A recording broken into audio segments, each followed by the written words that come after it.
একটা মেয়ের বাবার জিরো খরচ হওয়ার কথা ছিল, জিরো খরচ বিয়েতে।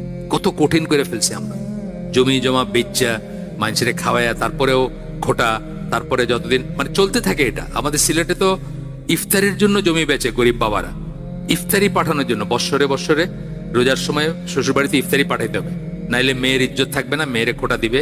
তো এখান থেকে জমি বিক্রি করে এই ভার দিয়ে ইফতারি, আবার এমনি আপনি একটা প্যাকেটে হাতে নিয়ে নিলেন তাহলে আর কি হলো, ভার দিয়ে নিয়ে যাবেন বা আপনার মাইক্রোবাস বইরা বা গাড়ি ভ্যান বইরে নিয়ে যাবেন আর কি ইফতারি।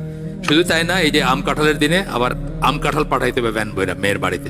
এই সমস্ত কিছু আসলে ইসলামে তো কোনো ব্যাপারই নাই এবং খুবই সহজ ছিল। মেয়েরা কিন্তু একটা বেটার ইসে ছিল ইসলামে অলওয়েজ, যে মানে মেয়ের বাবা তার কাছে এসে ধর্ণা দিত মানুষে কেমনে করে, কারণ প্রেম প্রীতি তো নাই ইসলামে।